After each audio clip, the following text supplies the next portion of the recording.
Pasar Senen yang seharusnya menjadi pusat perdagangan rakyat kini berubah menjadi sarang ketakutan. Setiap pagi, para pedagang membuka lapak dengan dada berdebar, bukan karena berharap rezeki besar, melainkan takut didatangi gerombolan pria bertampang garang yang datang menagih uang keamanan. Mereka bukan sekadar meminta, tapi memaksa. Jika menolak, dalam hitungan hari lapak mereka akan diobrak-abrik, barang dagangan dihancurkan, bahkan ada yang dipukuli tanpa ampun. Sumiati, seorang ibu tua penjual nasi uduk, adalah salah satu korbannya. Beberapa hari lalu, ia memberanikan diri menolak membayar pungutan liar yang semakin tinggi. Ia berpikir, dengan uang Rp50.000 yang diminta para preman, ia masih bisa membeli beras untuk keluarganya. Namun, keputusannya berakhir dengan tragedi. Saat dini hari, seseorang membakar gerobaknya, meninggalkan abu dan sisa arang hitam yang berserakan. Dengan mata basah dan tangan gemetar, ia hanya bisa menatap puing-puing usahanya yang telah musnah. Sementara itu, di sudut pasar, seorang pemuda bernama Riko sedang merawat luka lebam di wajahnya.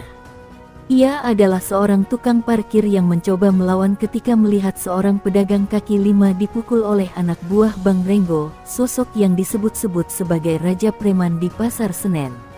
Namun, keberaniannya justru membuatnya babak belur. Ia dihabisi di depan banyak orang, tapi tak satu pun berani menolong. Mata-mata mereka penuh ketakutan, mulut mereka terkunci rapat.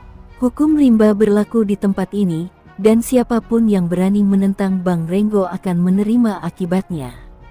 Para pedagang dan pengunjung mulai mengeluhkan kondisi yang semakin tak terkendali. Orang-orang yang dulu datang mencari barang murah kini lebih memilih pergi ke tempat lain, takut menjadi korban kekerasan. Pendapatan pedagang anjlok drastis, sementara para preman semakin kaya. Pasar Senen tak lagi sekadar pusat ekonomi rakyat, ia telah menjadi medan perang tak kasat mata, di mana ketakutan berkuasa dan keadilan seolah lenyap. Di sebuah rumah sederhana di kawasan Senen, seorang pria paruh baya bernama Pak Jaya mengumpulkan para pedagang dalam pertemuan rahasia. Ia adalah tokoh yang dihormati karena keberaniannya, meskipun usianya tak lagi muda. "Kita tidak bisa terus begini," suaranya gemetar, tapi penuh tekad. "Kalau kita diam, kita akan terus diinjak. Kita harus meminta bantuan." Namun, pertanyaan besar menggelayut di benak semua orang, kepada siapa mereka bisa mengadu. Polisi seakan tak berdaya, dan laporan-laporan mereka hanya berakhir di tumpukan berkas yang tak pernah diproses. Namun, tanpa diduga, berita tentang penderitaan para pedagang akhirnya sampai ke istana. Presiden Prabowo mendengar keluhan rakyatnya, dan hatinya membara oleh kemarahan. Ia tak bisa membiarkan premanisme merajalela di ibu kota negara. Dengan langkah tegas, ia mengumpulkan para penasihatnya dan mencari solusi. "Ini harus dihentikan. Sekarang juga," ujarnya lantang. Namun, masalah ini bukan sekadar perkara hukum biasa. Bang Renggo bukan preman sembarangan, ia memiliki jaringan luas, kaki tangan di mana-mana, dan bahkan koneksi dengan beberapa pejabat korup yang melindunginya. Di tengah perdebatan mencari solusi terbaik, seorang ajudan tiba-tiba menyebutkan sebuah nama, Hercules Rosario Marsal. Presiden terdiam sejenak. Nama itu bukan nama asing di dunia jalanan Jakarta. Hercules adalah legenda. Dulu ia adalah seorang preman tangguh yang disegani, tapi kini ia telah berubah menjadi sosok yang lebih bijaksana. Jika ada orang yang bisa berbicara dalam bahasa yang dipahami para preman, maka itu adalah Hercules. Setelah berpikir sejenak, Presiden Prabowo akhirnya mengambil keputusan besar, ia akan memanggil Hercules ke istana. Langkah ini mengejutkan banyak pihak. Mengapa seorang presiden meminta bantuan seorang mantan preman? Namun, bagi Prabowo, ini bukan soal citra atau prosedur hukum biasa. Ini tentang efektivitas, tentang menyelesaikan masalah dengan cara yang benar-benar bisa berhasil. Para preman di Pasar Senen tak akan gentar menghadapi polisi, tetapi mereka pasti berpikir dua kali jika berhadapan dengan sosok yang pernah hidup di dunia mereka. Dalam waktu singkat, utusan dikirim, dan undangan ke istana pun disampaikan. Jakarta akan segera menyaksikan pertempuran yang tak biasa. Malam itu, Jakarta masih sibuk dengan gemerlap lampu-lampu kota, tetapi di sebuah rumah sederhana di bilangan Kebon Jeruk, seorang pria berperawakan tegap duduk termenung. Hercules Rosario Marsal memandangi segelas kopi hitam di hadapannya, kepulan asapnya membentuk bayangan samar di udara. Seorang utusan dari istana baru saja pergi, meninggalkan pesan yang menggetarkan hatinya. Presiden Prabowo ingin bertemu. Bukan sekadar pertemuan biasa, tetapi sebuah permintaan yang tak main-main, mengatasi premanisme di Pasar Senen. Sesuatu yang sudah lama ia tinggalkan, tapi kini memanggilnya kembali. Pikiran Hercules melayang jauh ke masa lalu. Dulu, jalanan Jakarta adalah medan tempurnya. Ia bertarung, bertahan, dan menguasai. Namun, semua itu telah ia tinggalkan. Ia telah berubah, berusaha hidup dalam ketenangan, jauh dari dunia kelam yang dulu membesarkannya. Tapi kini, Prabowo, seorang pemimpin yang ia hormati, memintanya turun gunung. Apakah ia siap kembali menghadapi dunia yang pernah ia tinggalkan? Ia menghela napas dalam, lalu menatap kosong keluar jendela. Mungkin, ini bukan tentang dirinya lagi. Ini tentang rakyat kecil yang terjepit, yang tercekik oleh ketakutan seperti dulu ia pernah alami. Pagi harinya, sebuah mobil hitam berhenti di depan rumahnya. Dua pria berseragam formal turun, membukakan pintu untuknya. Tanpa banyak bicara, Hercules masuk ke dalam. Selama perjalanan menuju istana, pikirannya terus bekerja. Ia tahu persis bagaimana dunia premanisme beroperasi. Jika Bang Renggo benar-benar penguasa di Pasar Senen, maka masalah ini lebih besar dari sekadar geng jalanan. Ada uang, ada jaringan, dan ada kepentingan. Pertanyaannya sekarang, bagaimana cara menjatuhkan seseorang yang sudah berakar begitu dalam? Sesampainya di Istana Merdeka, Hercules disambut oleh ajudan presiden dan langsung diarahkan ke sebuah ruangan tertutup. Tak lama kemudian, pintu terbuka, dan sosok Presiden Prabowo muncul dengan langkah tegap. Tatapan matanya tajam, penuh kewibawaan, tetapi juga menyimpan sesuatu yang jarang terlihat di wajah seorang pemimpin negara, kemarahan yang tertahan. "Terima kasih sudah datang," kata Prabowo, suaranya tegas namun bersahabat. Hercules hanya mengangguk. Ia bukan orang yang banyak bicara, tetapi ia bisa merasakan bahwa pertemuan ini bukan sekadar formalitas. Prabowo berjalan ke arah meja besar, di atasnya tergelar peta wilayah Pasar Senen. Ada foto-foto preman, catatan laporan dari pedagang, bahkan rekaman pengaduan yang memilukan. Ini bukan sekadar preman jalanan, Hercules. Suara Prabowo bergetar, matanya menatap lurus. Mereka punya sistem, punya backing, dan mereka membuat rakyat kecil menderita. Aku butuh seseorang yang tahu bagaimana menghentikan mereka, bukan dengan cara biasa. Hercules menatap peta itu, lalu menatap Prabowo. Ia mengerti maksud presiden. Ini bukan sekadar penertiban biasa. Ini adalah perang di dunia yang hanya dipahami oleh orang-orang yang pernah hidup di dalamnya. Hercules menghela napas panjang. Ia bisa saja menolak, kembali ke kehidupannya yang tenang. Tetapi, bayangan wajah pedagang tua yang ketakutan, darah di wajah pemuda bernama Riko, dan gerobak Sumiati yang hangus terbakar kembali muncul dalam pikirannya. Jika bukan dia, siapa lagi? Akhirnya, dengan suara berat, ia berbicara. "Saya akan turun tangan," katanya. Singkat, Prabowo mengangguk, ekspresi wajahnya tetap serius. "Tapi satu hal," lanjut Hercules, matanya tajam. "Saya tidak akan memakai cara kotor. Saya akan bawa mereka turun, tapi dengan cara saya." Prabowo tersenyum tipis, seolah mengerti maksud di balik kata-kata itu. "Itu sebabnya saya memilihmu," katanya. Lalu ia berdiri, merapikan jasnya. "Mulai sekarang, Pasar Senen adalah tanggung jawabmu. Kami akan membantumu dari jalur hukum, tapi selebihnya, aku percaya padamu." Hercules bangkit dari kursinya, menatap lurus ke mata presiden. Tak ada lagi kata yang perlu diucapkan. Sebuah kesepakatan telah dibuat, bukan dengan tinta di atas kertas, tetapi dengan kepercayaan di antara dua pria yang sama-sama memahami arti pertempuran sesungguhnya. Beberapa jam kemudian, Hercules berdiri di depan gerbang istana, menatap langit Jakarta yang mulai mendung. Ia tahu, perjalanannya baru saja dimulai. Ini bukan hanya tentang Pasar Senen. Ini adalah ujiannya, apakah ia masih memiliki nyali untuk menghadapi dunia yang dulu ia tinggalkan, atau apakah ia akan jatuh dalam gelapnya masa lalu.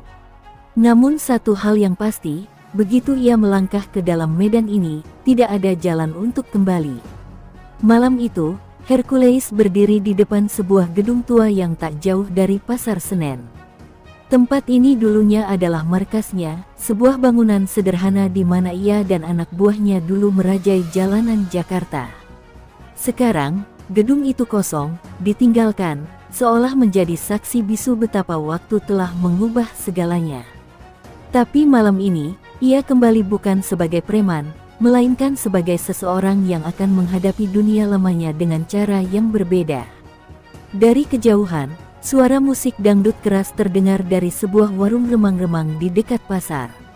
Di dalamnya, beberapa pria bertubuh besar tengah tertawa, bersulang, dan menikmati malam. Mata Hercules menyapu ruangan. Ia mengenali beberapa wajah mantan anak buahnya, orang-orang yang dulu pernah berada di bawah komandonya, tetapi sekarang beralih menjadi tangan kanan Bang Renggo.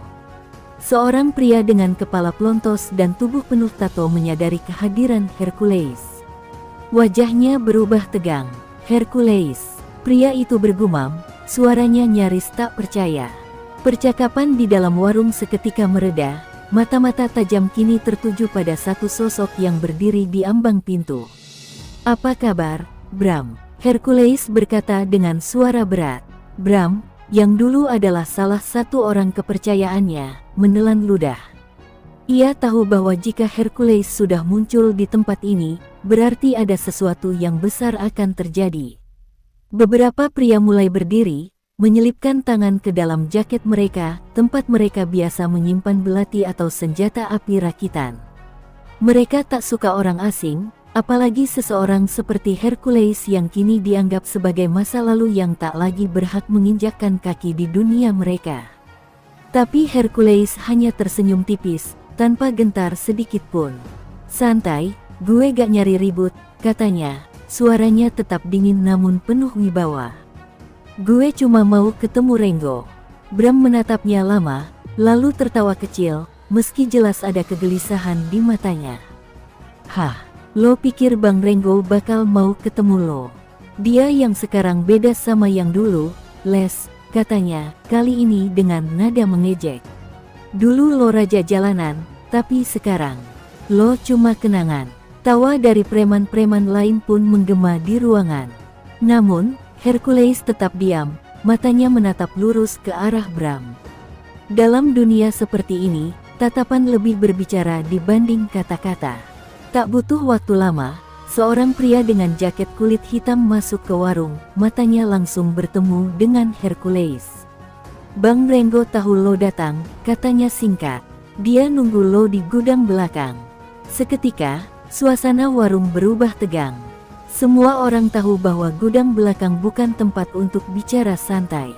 Jika seseorang dipanggil ke sana, hanya ada dua kemungkinan, mereka akan pulang dengan luka atau tidak pulang sama sekali. Tanpa mengucapkan sepatah kata pun, Hercules melangkah keluar, diikuti beberapa preman yang mengawalnya menuju sebuah gudang besar di belakang pasar. Tempat itu gelap, dengan lampu yang berkedip-kedip, seperti menyimpan kesan kematian yang mengintai. Begitu pintu besi berat dibuka, sosok Bang Renggo tampak duduk di kursi, mengepulkan asap rokoknya sambil menatap sinis ke arah tamunya. "Hercules," katanya dengan nada rendah, tetapi penuh ancaman. "Apa yang bikin lo berpikir bisa datang ke sini tanpa izin gue?" Hercules berhenti di depan Renggo, matanya tajam, rahangnya mengeras. "Gue kesini bukan buat nostalgia. Gue kesini buat kasih tahu lo satu hal, waktu lo di Pasar Senen udah habis." Dan di ruangan gelap itu, dua raja jalanan yang berbeda generasi saling menatap, pertanda bahwa perang baru saja dimulai. Udara di dalam gudang terasa tegang.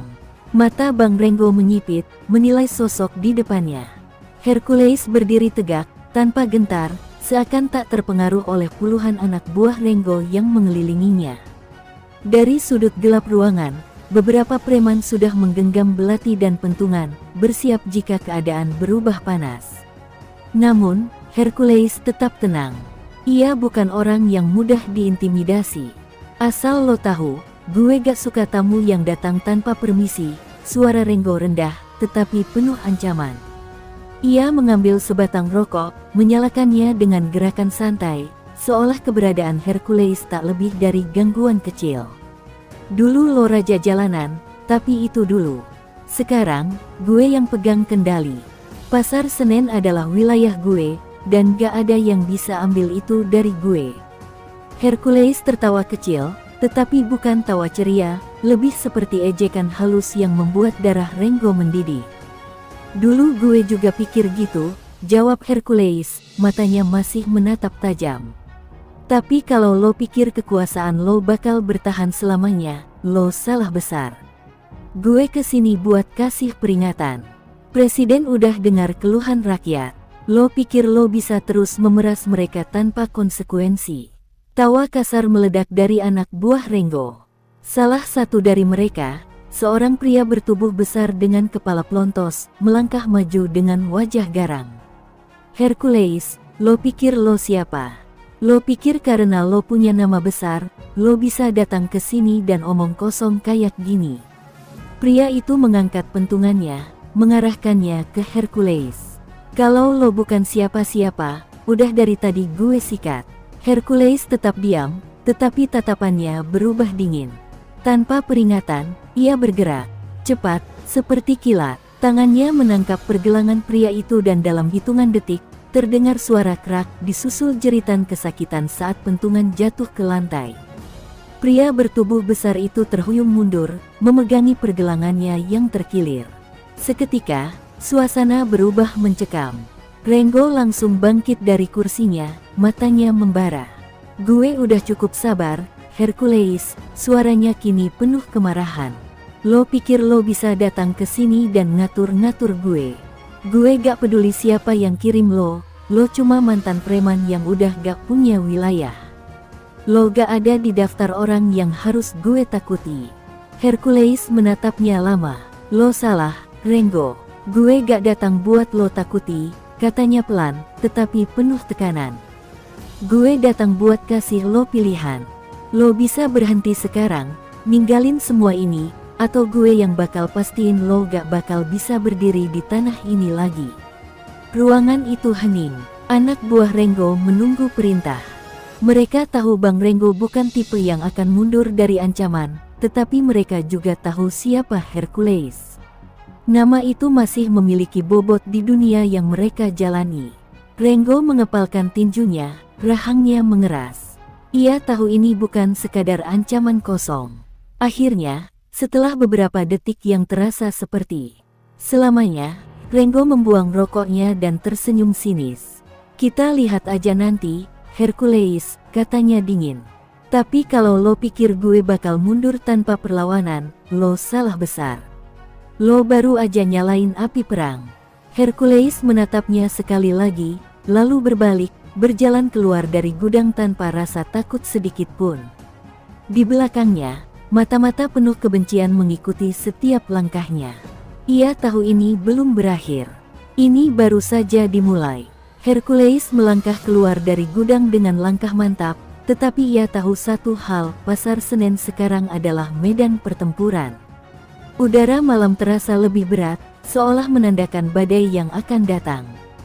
Ia menatap ke sekeliling, memperhatikan setiap sudut pasar yang gelap dan sempit. Para pedagang masih berjualan, tetapi wajah mereka penuh kecemasan. Mereka tahu ada sesuatu yang akan terjadi, dan mereka tahu Hercules adalah pemicunya. Di kejauhan, beberapa preman Renggo mengikuti gerakannya, mengawasinya dari balik bayang-bayang toko yang sudah tutup. Mereka tidak menyerang, tidak langsung bertindak. Mereka hanya mengintai. Itu berarti Rengo sedang merencanakan sesuatu. Hercules mendengus. Mereka tidak akan bermain bersih.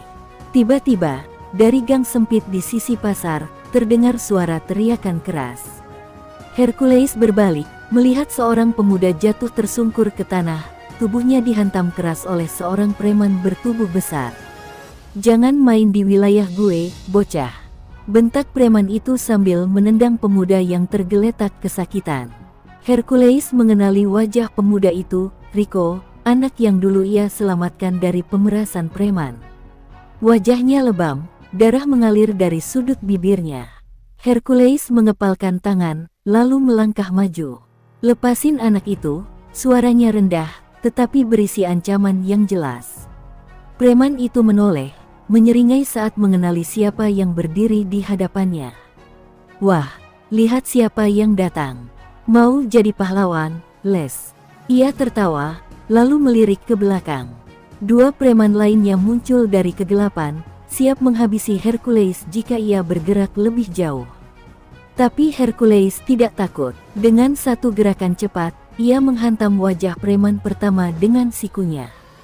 Duk, pria itu terpental ke belakang, roboh tanpa sempat bereaksi. Dua preman lainnya menyerang, tetapi Hercules sudah lebih dulu bergerak. Tinju kerasnya menghantam rahang lawan, membuat mereka limbung dan jatuh satu persatu. Pasar Senen seketika gempar. Beberapa pedagang yang melihat kejadian itu menahan napas, sementara preman-preman lain yang mengintai mulai bergerak mendekat. Hercules tahu, Rengo pasti sudah mengantisipasi ini. Mereka tidak akan membiarkannya pergi dengan mudah. Di kejauhan, sebuah motor melaju cepat, seorang pria di atasnya mengacungkan sesuatu yang berkilat, senjata tajam. Hercules langsung mendorong Rico ke samping, menghindari serangan yang ditujukan kepadanya. BRUK, motor itu melesat dan hampir menabrak tumpukan barang di tepi jalan. Hercules berbalik, bersiap menghadapi lebih banyak serangan. Tapi sebelum pertarungan bisa berlanjut, suara sirene polisi menggema di udara. Preman-preman yang berkumpul mulai bubar, berlari ke segala arah. Hercules tetap berdiri tegak, melihat mereka kabur seperti tikus ketakutan. Ia tahu ini bukan kebetulan. Presiden Prabowo telah menggerakkan langkah pertamanya. Ini bukan lagi sekadar peringatan. Perang di Pasar Senen baru saja dimulai. Hercules berdiri di tengah pasar yang kini lengang. Sirene polisi masih terdengar menjauh, membawa serta ketegangan yang baru saja pecah. Namun, Hercules tahu ini bukan akhir, ini hanya awal dari perang yang sesungguhnya. Langkah kakinya mantap saat ia membantu Rico berdiri. Pemuda itu masih terengah-engah, wajahnya lebam, tetapi matanya berbinar penuh keberanian. "Bang, mereka gak akan tinggal diam," Rico berbisik, suaranya masih gemetar. "Rengo gak akan biarin kita menang." Hercules menepuk pundaknya. "Justru itu yang kita tunggu," katanya pelan, tetapi penuh keyakinan. "Kalau dia gak tinggal diam, artinya dia takut." Tiba-tiba, dari balik kios yang sudah tutup, seorang pria tua melangkah maju. Pak De Sarman, salah satu pedagang yang telah puluhan tahun berjualan di Pasar Senen. Wajahnya dipenuhi garis-garis kelelahan, tetapi sorot matanya tajam. "Kita gak bisa terus begini, Les," katanya dengan nada berat. "Preman-preman itu udah terlalu lama merajalela. Kami butuh seseorang yang bisa berdiri di depan." Hercules menghela napas dalam. Ia sudah tahu bahwa kehadirannya di sini bukan hanya untuk menggertak Rengo, ia kini menjadi harapan para pedagang yang telah lama tertindas. Tapi ia juga tahu bahwa perang melawan premanisme bukan hanya soal otot dan nyali. Ini adalah pertarungan melawan sistem yang sudah mengakar. Sementara itu, di tempat lain, di sebuah gudang gelap yang tersembunyi di balik ruko-ruko tua, Bang Rengo duduk di kursinya, wajahnya merah padam oleh amarah. Ia menghantam meja di depannya dengan tinjunya, membuat anak buahnya terdiam ketakutan. "Gue gak peduli siapa dia. Gue mau Hercules lenyap dari Pasar Senen." Suaranya menggelegar seperti petir. Seorang pria berbadan tegap dengan luka sayatan di pipinya melangkah mendekat. Namanya Bagong, tangan kanan Renggo yang terkenal bengis.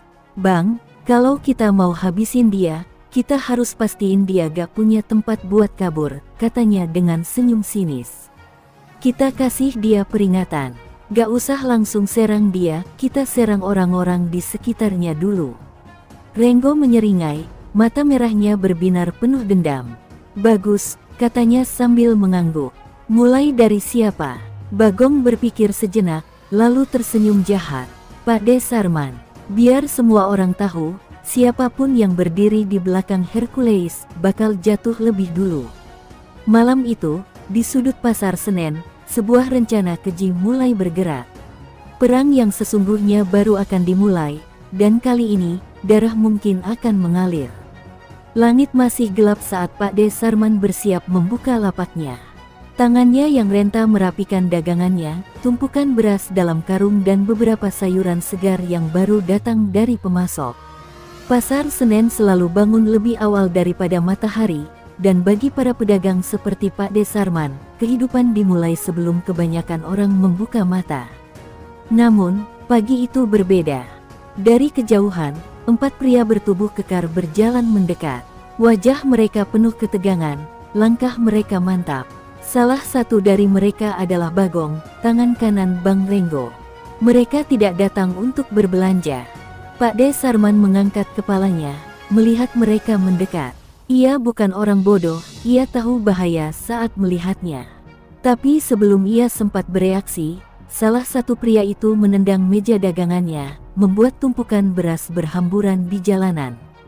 Heh, Pak De, kayaknya lo lupa, ya. Suara Bagong terdengar tajam, penuh ejekan. Pasar ini bukan buat orang-orang yang suka macem-macem. Lo udah tua, mending duduk manis aja, daripada urusan lo jadi panjang. Pak De Sarman menatap mereka tanpa gentar. Aku cuma mau dagang dengan tenang, katanya dengan suara berat. Kenapa kalian ganggu rezeki orang kecil? Bagong tertawa dingin, lalu mendekat. Dalam satu gerakan cepat, ia meraih kerah baju Pak De Sarman dan menariknya dengan kasar. Karena lo salah pilih kawan, Pak De, bisiknya. Lo pikir Hercules bisa nolongin lo? Dia cuma satu orang, dan dia gak bisa jagain semua orang di sini. Tiba-tiba, terdengar suara langkah cepat mendekat. Brak, sebuah kayu panjang menghantam punggung salah satu preman, membuatnya jatuh tersungkur. Bagong menoleh dengan geram, dan di sana, berdiri Riko, napasnya memburu, matanya menyala penuh kemarahan. Jangan sentuh Pak De Sarman, teriaknya. Bagong menyeringai. Wah, anak kecil sok jagoan, katanya sambil melangkah maju. Lo kira bisa ngelawan kita? Tapi sebelum ia sempat bergerak lebih jauh, suara berat menggema di udara. Kalau lo sentuh dia, gue pastiin lo gak bakal bisa jalan lagi. Semua kepala menoleh. Hercules berdiri di ujung jalan, tubuhnya tegap, matanya dingin seperti baja.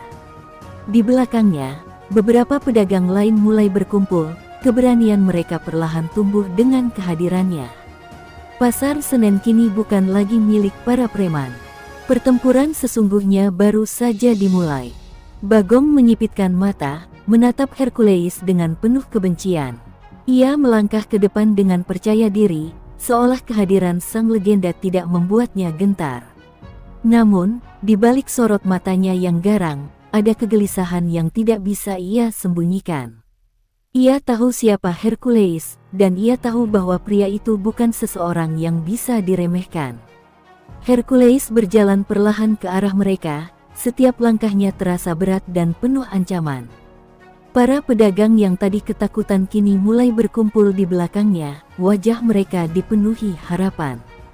Mereka telah lama hidup dalam bayang-bayang ketakutan, tetapi hari ini, mereka melihat secercah cahaya keberanian. Lo pikir lo bisa ngelawan kita semua, Les? Ejek Bagong, tangannya menggenggam pisau lipat yang baru saja ia tarik dari saku. Ini bukan tahun 90-an. Lo udah bukan raja jalanan lagi. Hercules hanya tersenyum kecil. Kalau lo butuh pisau buat lawan gue, berarti lo gak percaya sama tangan lo sendiri. Kata-kata itu membakar ego Bagong. Dengan teriakan marah, ia menerjang, mengayunkan pisaunya ke arah Hercules. Namun, dalam hitungan detik, Hercules menangkap pergelangan tangannya, memelintirnya dengan kekuatan luar biasa hingga terdengar krak, disusul jeritan kesakitan Bagong saat pisaunya jatuh ke tanah. Anak buah Renggo yang lain langsung menyerang, tetapi Hercules sudah siap. Ia menghantam dada salah satu preman dengan sikunya, membuat pria itu terhuyung ke belakang, tersedak napasnya sendiri. Satu pukulan keras menghantam rahang preman lain, membuatnya roboh ke tanah tanpa sempat melawan.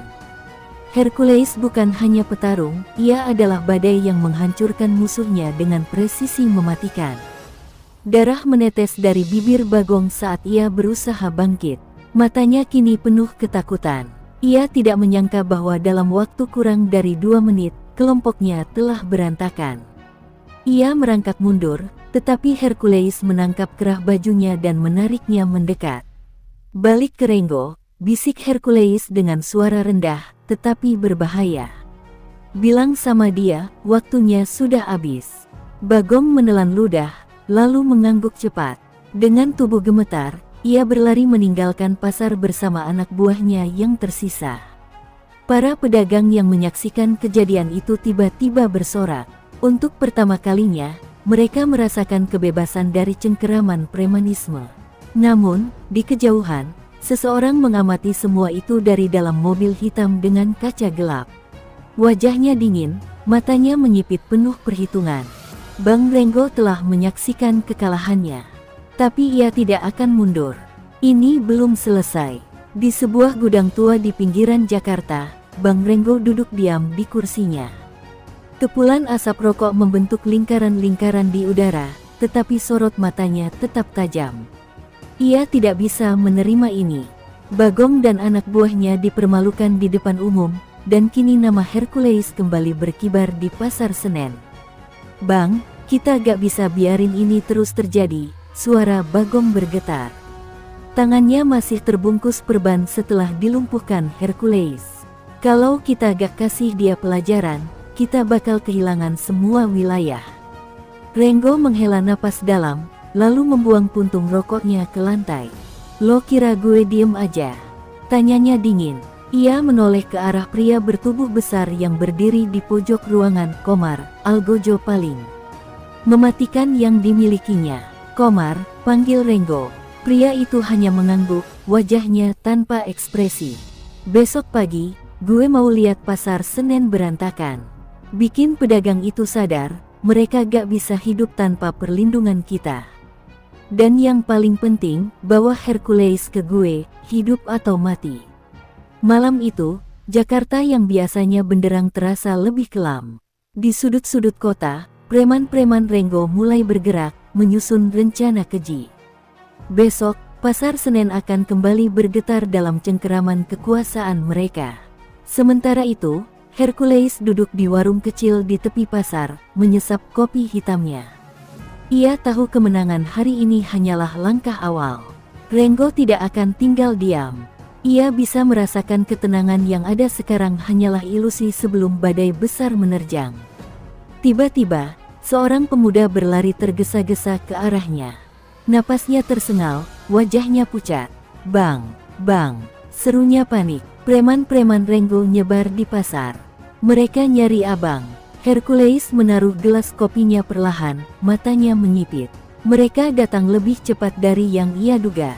Ia berdiri, meregangkan bahunya, lalu melangkah keluar. Udara malam terasa lebih dingin, tetapi tubuhnya panas oleh darah yang mulai mendidih. Di ujung jalan, puluhan pria berbadan kekar mulai muncul dari bayang-bayang. Mereka membawa pentungan, rantai, dan besi. Di tengah mereka, Komar berdiri tegap, wajahnya tanpa ekspresi. Hercules tersenyum tipis. "Kalau Renggo mau perang," gumamnya, "baiklah, gue kasih dia perang." Udara malam terasa berat ketika Hercules berdiri di tengah jalan, dikelilingi puluhan preman yang siap menghancurkannya. Malam ini, Pasar Senen berubah menjadi medan perang. Komar, Algojo kepercayaan Renggo, melangkah maju dengan sorot mata dingin. Ia bukan hanya preman biasa, ia adalah petarung jalanan yang sudah kenyang dengan kekerasan. Dengar, Hercules, suara Komar terdengar serak. Bang Renggo mau lo diseret ke hadapannya. Hidup atau mati, itu terserah gue. Hercules hanya menyeringai tipis. Kalau lo bisa bawa gue ke sana, coba aja, jawabnya santai, tetapi setiap otot di tubuhnya sudah siap meledak dalam aksi. Komar tidak membuang waktu. Dengan kecepatan luar biasa untuk tubuh sebesar itu, ia menerjang Hercules. Pukulannya seperti palu godam, menghantam udara tempat Hercules berdiri beberapa detik sebelumnya. Hercules menghindar dengan sigap, lalu meluncurkan serangan balik, sebuah pukulan telak ke rusuk Komar. Komar terhuyung, tetapi tidak jatuh. Ia menyeringai, lalu menyerang lagi. Pertarungan itu bukan sekadar adu kekuatan, tetapi juga kehormatan. Di sekeliling mereka, anak buah Renggo mulai menyerang para pedagang yang mencoba melawan. Jeritan terdengar di mana-mana. Hercules melompat ke belakang, lalu memutar tubuhnya dan menghantam dagu Komar dengan siku. Duk, Komar terhuyung, darah menetes dari sudut bibirnya. Tapi pria itu bukan petarung sembarangan, ia justru semakin liar. Dengan teriakan garang, ia menangkap bahu Hercules dan melemparkannya ke kios yang roboh. Hercules jatuh keras, tubuhnya menghantam kayu-kayu lapuk. Darah merembes di dahinya, tetapi matanya tetap tajam. Ia bukan pria yang mudah tumbang. Dengan cepat, ia bangkit kembali dan menghadapi Komar yang sudah bersiap dengan pukulan mautnya. Tapi sebelum pukulan itu mendarat, terdengar suara sirene meraung-raung. Puluhan polisi bersenjata lengkap tiba, mengepung area Pasar Senen. Dari dalam mobil dinas, seorang pria turun dengan langkah penuh wibawa. Presiden Prabowo sendiri yang datang. Semua orang terdiam. Para preman yang tadinya buas kini gemetar ketakutan. Prabowo menatap mereka satu persatu, lalu berbicara dengan suara berat yang menggema di seluruh pasar. Negara ini tidak tunduk pada premanisme, katanya tajam. Hari ini, kita ambil kembali Jakarta dari tangan kalian. Dalam hitungan detik, polisi menyerbu. Para preman mencoba kabur, tetapi mereka dikepung. Komar berusaha melawan, tetapi